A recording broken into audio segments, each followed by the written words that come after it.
Here's Mike Winters.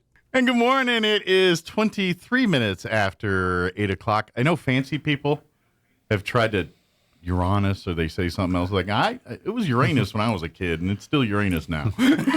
Good morning. It's 23 minutes after 8 o'clock. And I'm sure that wasn't the intro Chaves County Manager Bill Williams wanted, but that's what he got. Well, words of wisdom.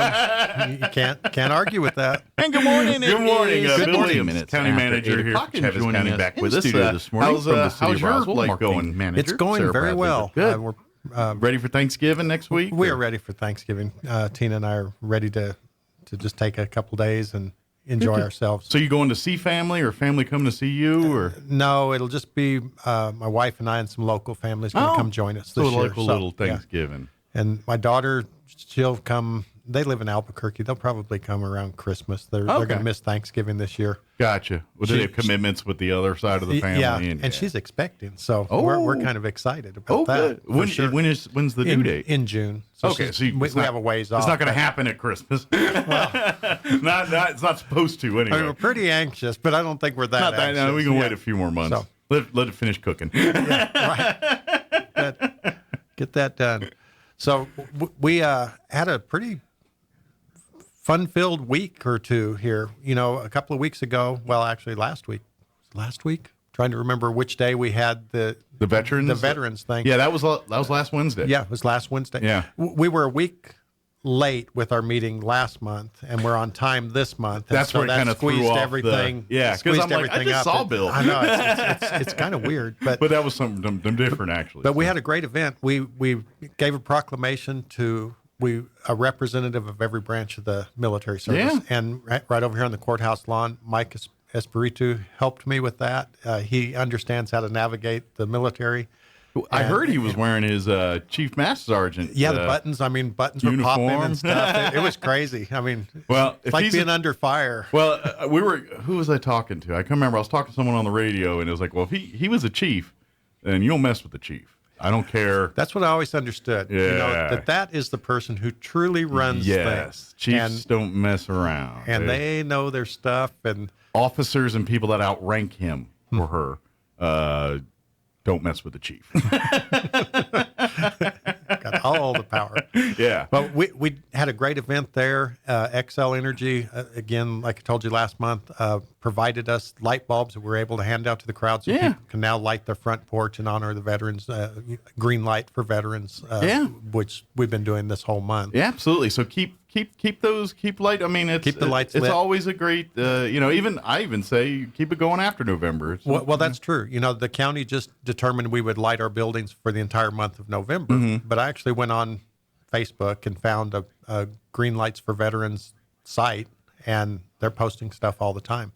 And it's pretty neat to see people who care about our veterans and encouraging them throughout the year. Well, it's really neat stuff. It's a number we as veterans hear all the time, and we these green lights and things. The big thing is there's 22 veteran suicides a day in this country, right? And unfortunately that number is increasing, not decreasing. And so whatever we can do to raise awareness to keep people thinking, look out for your veterans, keep an eye on your veterans. Vets, give them a pat on the back, tell them thanks for all they've done, and if they seem like they're not, might make a difference in somebody's life. You know, if they seem like the people in their lives every day, it seems like they're not things aren't right, then please be aware of that, because veterans, it's just it.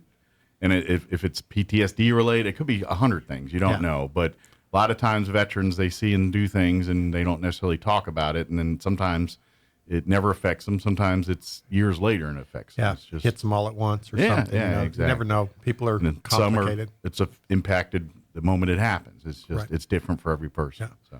So anyway, green light for veterans. We're all in on that for the entire month. Our buildings look pretty cool, actually. They do. They look sharp. It's pretty slick. And the lights I've seen at people's homes around town have all looked really To be honest, dramatic. if you just replace half the green with red and you just go through Christmas. Yeah, that's when we were looking for lights, we found that some of them are programmable and you can change the color of these LEDs. And we thought, man, that would be something if we could just make it go from Christmas to veterans. Half of them green, half of them red. We're set. Yeah, that's right. And we're also ready for Chili Cheese Festival. That's right, Chili Cheese Fest, and you can that way you could separate.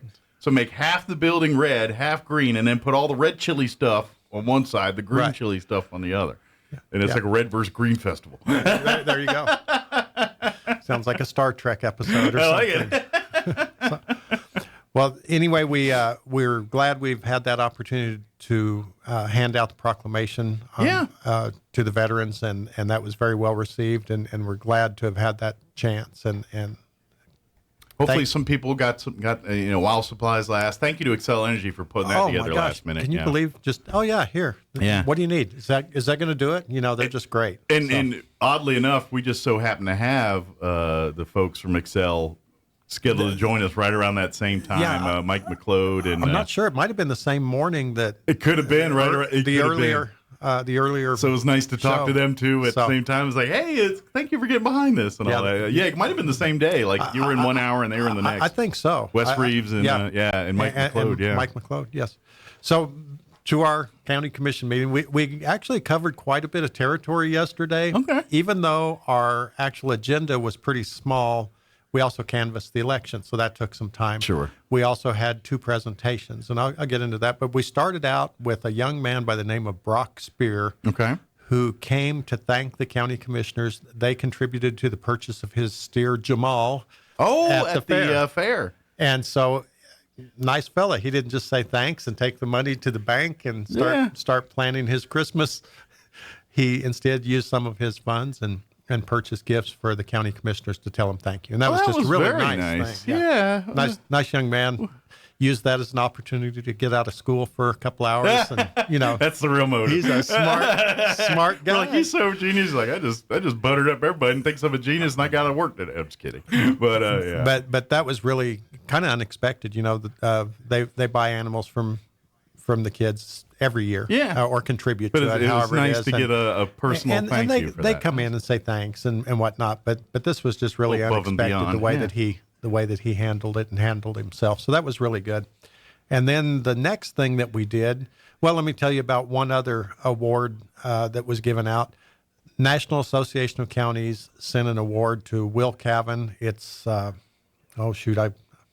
not an antiques collector, but some kind of crystal glass. I don't remember which brand. It's not Lalique, but some kind of thing. But it looks like the Capitol Dome, and it's on a nice walnut base. And it thanks him for his service with the National Association of Counties over the last several years. He's been a member of the Western Interstate region of the National Association of Counties, plus a board member, and has helped Chaves County quite a lot. Absolutely. in navigating the problems that we have as Western states. Our issues in the West are much different than our issues in the East on a nationwide level. Sure. And, and I'm sure the commission's going to miss his experience and everything on it now that he's termed out. He's termed out, but we have a good man coming on. Michael Perry is going to be his replacement. Yeah. He got a single vote. That's what he needed. That's what he needed, just the one. He got more than one, but that's all he needed because he was unopposed. Michael Perry and I are going to the NACO, which is the National Association of Counties Legislative Conference in February.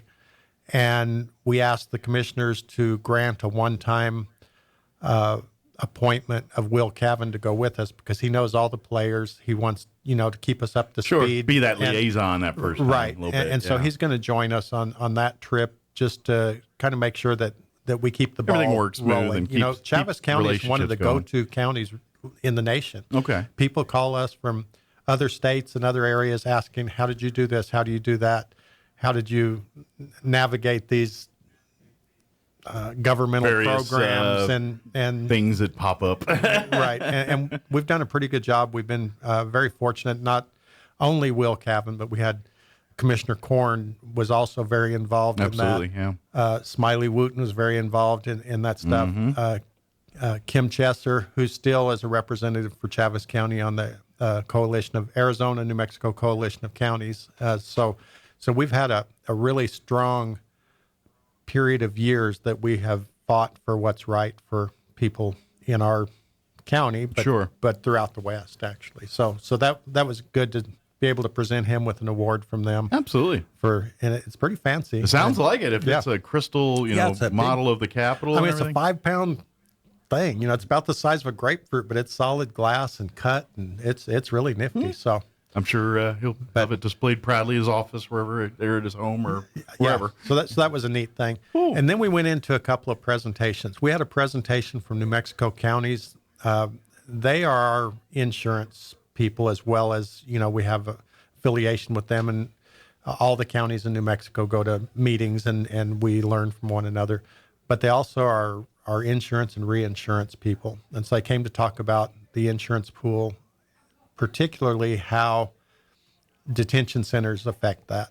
And so they showed a statewide, because it's not only a Chaves County issue getting personnel at the detention center and staffing issues that we're having, and with the, it's a universal problem. and with the things like House Bill 4 a couple of years ago at the legislature, it opens us all up to litigation. And so they showed the picture of statewide, and then they also showed a picture of countywide, kind of where we rate with different things, and what our exposure has been, and how much they've paid over the last 10 years for claims and whatnot. Gotcha. So they did that, and we also talked about how mental health is one of the areas that we get sued for, failure to provide mental health, you know, in our jails. Failure to, you know, there's a whole list of categories, but one of them is mental health, and which was very good because it segued really well into the next speaker, which was an entity that's working with Curry County and 4 other counties to build a mental health facility in Clovis. Okay. And they came to tell us about how they had arrived at the size of the facility and what they hoped to accomplish with it, and that it would be self-sufficient once it was going.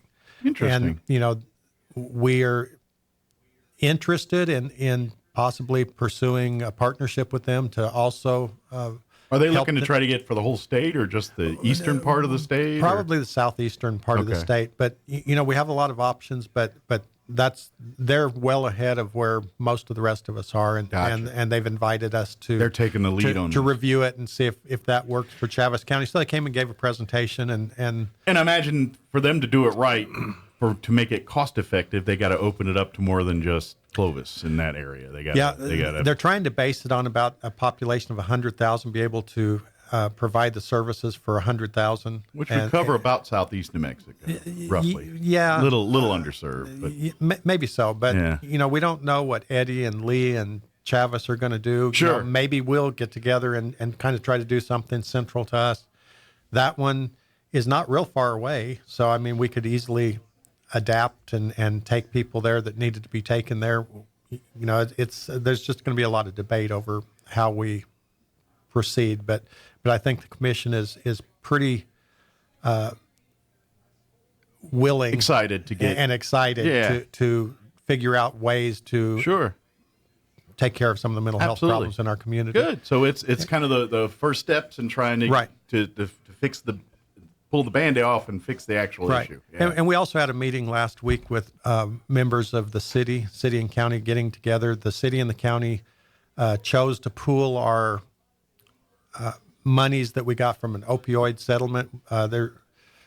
And we have that in one chunk, and we want to work together on how to use that effectively in our community. So city and county are working on that. Okay. We had a few other people in our meeting the other day, local healthcare professionals, I guess you'd call them, that understand the process.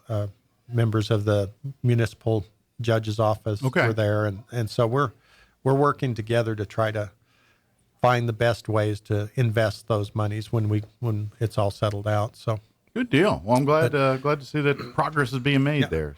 So we went from that point to the canvas of the election. Our election staff, you know, Cindy Fuller, our clerk, and all of her staff, of course, they always do a wonderful job. Absolutely. Above reproach. Yep.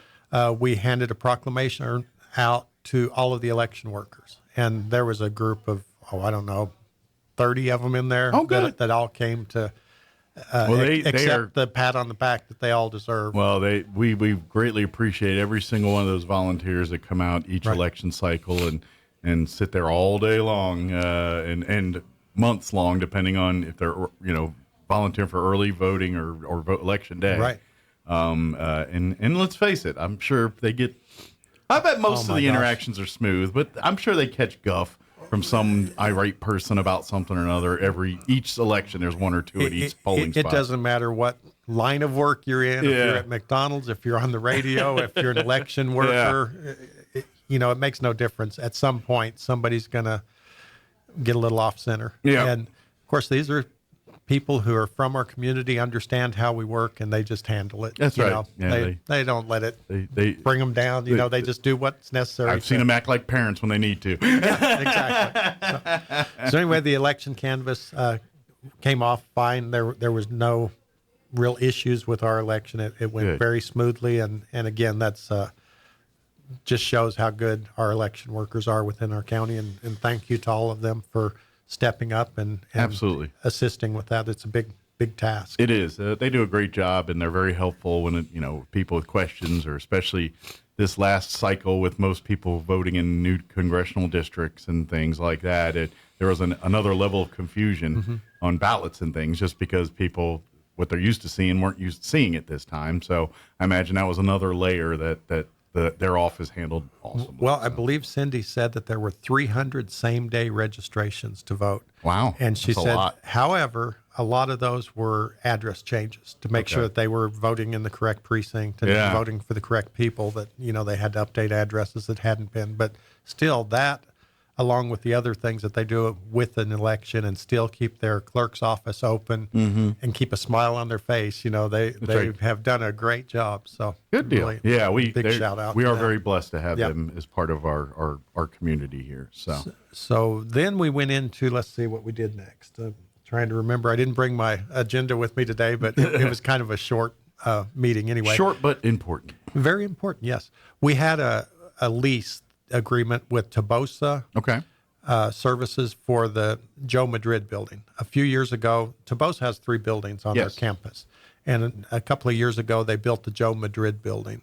And so we had to do a lease for that. And the way we work with an entity such as Tabosa that provides so much to our community, we cannot give anything to anyone for free. It's an anti-donation clause within our Constitution. Our state statutes will not allow us to give out money. Sure, it doesn't want to look at as giving favors, right? And because another entity come in and don't get the same treatment, then it looks like preferential treatment. So what we do with an entity such as Tabosa, and there's many that do great works like they do. They provide services to our community at no cost. Things that the county could not supply on their own. We don't need to hire, I don't know how many staff they have at Tabosa, 10, 15 people, and the ongoing expense of that to run programs such as Tabosa is doing, we couldn't afford that. So they run that, and they're a nonprofit, so they provide certain services to our community, and we put a value on those services. We say the building that particular building, I believe, is 1,800 square feet. It's not a large building. If we were to lease it out, it'd be worth X. And then we say, here's what they provide to our community day in and day out, or monthly, or only in the summers, whatever their programs are. And we assign a dollar value to that. And then we say, okay, the building, if we were to lease it to them, we would get this much a year. If we were paying for these services, it would cost us this much a year, and then we put it together. Sure. And they work out the certainly, I think it was about the services provided by that building were about 3 times what it would lease for. Oh, wow. And so we charged them a very minimal amount, just an administrative cost, because, we do have paperwork and stuff. So we charged, in that lease, $400 per year for that building. Okay. And that's literally to cover the cost of paperwork. It's literally to cover the cost of paperwork. They're totally responsible for their own utilities, maintenance, upkeep of the buildings, and so. But at the same time, they provide a huge thing, monetary value, but physical value. Yeah. But monetarily, that value is huge that they give back. So they're not getting it for free. They're paying in then some for that building. So a big shout out again to Tabosa. Absolutely. One of the many community-minded groups that we have here that do such good things for our community. And we could probably have a whole program. And unfortunately, I don't know all of the people that are doing such good things in our community, but I do know a few of them. And we could spend all day talking about what each one of them do. And Tabosa certainly is one of the Los Pasitos, one of the top and ones. all of their stuff that they do, even the child care side. Right. they work with adults, special needs, the coaching, life skills, all of that. But then they work with families with newborns for early development childhood, like if you got vision or learning or dyslexia or on the spectrum, they can help with all that right at the beginning. Yeah, So. they provide, it's almost like a one-stop shop for any age of child and other needs that people have in our community. It's pretty amazing. Absolutely. Get to know them. So give them a call and tell them you want to see what they're doing and maybe join their forces. Absolutely, yeah. They're always, I know, looking for great people to be a part on all the different facets of what they do. So, but yeah, absolutely. So, put it this way: that's money well spent right there on what they provide the community. I think we're like, well, we can at least provide them a facility that allows them to do that. And so that's one of those feel good moments, when you're able to do something like that for your town. When the agreements work. Yep. We also had a budget adjustment just kind of mid-year. We're constantly adjusting the budget a little bit, and it's not adding money to the fund or anything like that, but each department has a budget with several line items in it. Sometimes you spend more, say, on travel, which actually we don't spend much on travel, so that's probably a horrible excuse. But we have a line item for purchase of goods. Okay. And we have a line item, use facility maintenance for an example, purchasing materials to work on, say, the courthouse. Gotcha. And then we also have a line item for hiring people to work on the courthouse. Okay. And then, we have our staff's budget line and all that in there. So say, for instance, we were doing more of the work ourselves this year than maybe we did last year. So you might want to transfer a little bit of the money out of the line that's designated for hiring outside people to the line to pay for materials because our guys are covering more, or vice versa. Sometimes depending on what the job is, we feel like we need to hire an outside person to do it, whether it's because we don't have the time to do it or the expertise or, just a number of factors that could change that. So it makes those budget adjustments necessary on, a fairly regular basis. We have a lot of departments and things change. You plan as best you can for the year, but they move it from within one budget line to another. Is a pretty common thing to do. They can move from another budget to that line, but that's a little more complex process than our finance department. I should get them in here to explain to you how all this works because they are also very amazing. Good deal. But so that's why we have a budget adjustment fairly regularly. It can be something as simple as just moving, $1,000 from this budget line to that line to make sure that we're covering everything appropriately. So we do that. Good deal. We also had a permission to sell some items, and we've talked about that before too, that we have a public auction, online auction, and so excess articles are figured out what's excess, figure out that everything's copacetic, they end up on a list, and then we ask the county commission for permission to actually put those up for auction. Okay. So there's a short list, I think, of about 12, 15 items on it this time. Okay. And it's always fun to see what's on there. Sometimes there's some pretty cool stuff. Nice. I believe there's a backhoe up for sale currently on the county website. You can find some interesting nuggets in there. Yeah. I would like to buy the backhoe. It's a pretty old one, but I could find something some to uses do. for it? Yeah. How'd the wife feel about that one? Well, she thinks I have enough junk as it is. So, I'm thinking that's about the I mean, not that this backhoe's junk; it's still operational. Sure. But she just doesn't know how badly I need it. but so there's stuff like that. I think there were on this particular list there were 2 televisions, not repairable. I don't remember exactly how they had it worded. It was like, who's going to buy those? But I guarantee you someone will buy them. Someone could probably repurpose them or use them for parts or something. It's interesting that, what people One will man's buy. trash, another man's treasure. Exactly. That's always been the same. So we did that.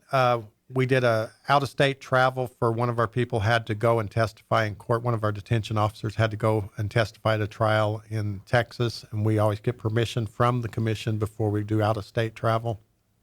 And, of course, the way I mentioned it at the meeting was they've requested him to be there, and had he not been there, they would have come and got him. So he's going to out-of-state travel one way or the other. Yeah.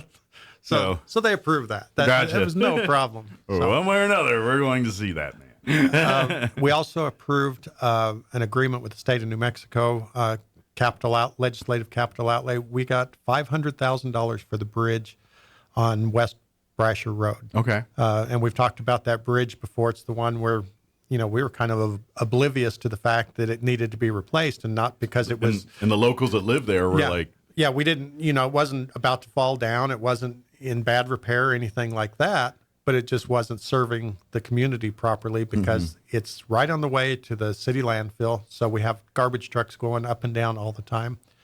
Other trucks trying to get to the relief route. It's kind of a shortcut from town to there. And then a concrete company built a new facility out there. So now we've got cement trucks there. It's a very narrow bridge. It's raised up. So people tend to migrate to the center of the road. Sure. And go over it because it's narrow. And they get up high enough to see what's coming the other direction. And guess what? Here comes the cement truck. Yeah. And so once they pointed that out to us, we aggressively started pursuing funding. And it's taken us a few years, but we have that bridge fully funded from a variety of sources. It's the cost has gone up. We started out at a little less than $500,000 to replace the bridge entirely, and over the last several years, things have gone crazy. So we're a little over $1 million now to replace that bridge. But we got full funding from New Mexico DOT. We received quite a lot from them. We got this $500,000 from the legislators who also understood that it was a needed project within our community. They're very good with handing out money appropriately. They don't just, what do you need? Here's the checkbook, and we're going to give it to you. They're more stringent with it. They make sure that they carefully evaluate each project, and they only have a certain amount of money, and then they decide, okay, we can put this much into this and this much into that and try to assist this community, assuming, of course, that they make a good presentation and make their needs known.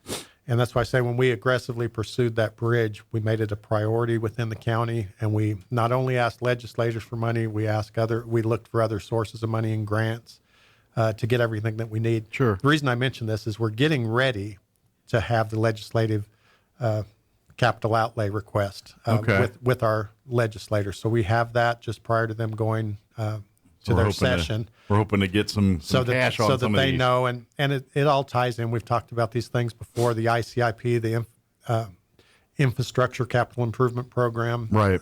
We decide what we need over the next 5 years and prioritize those. It has to be on that ICIP before we can ask others for money for it. And gotcha. So we've, like we always do, we've prioritized what our top needs are, and then we'll do presentations. And if they rise above everybody else's, the legislators will very nicely provide funds for that. I mean, we thank them for being so considerate of how they spend those funds.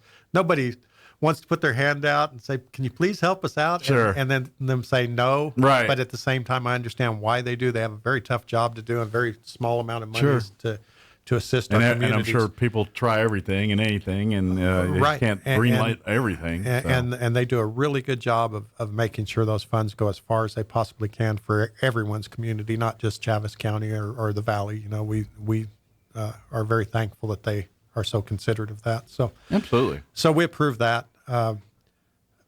I'm thinking that's probably pretty much what we did. I'm thinking I missed something, but nothing real serious. That's all the important notes anyway here. So of course, the public, you are invited to come out and be a part of the audience at any of those are open to the public. County Commission meetings. They meet mostly, generally on the third Thursday of the month at 9 a.m. Right. There in the the Chaves County Administrative Building there. As soon as you walk in the main entrance, you'll see the commission chambers dead ahead. Straight ahead there.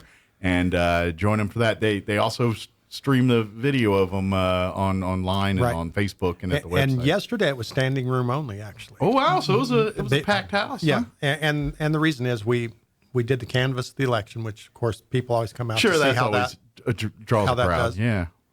We also had all the election, well, not all the election workers, but many of the election workers who came out with the proclamation. They fill up a room. So there's a lot of them that are needed. And then, like I say, we had 2 presentations, and people came especially to hear, how that was all going to work out. So, Good.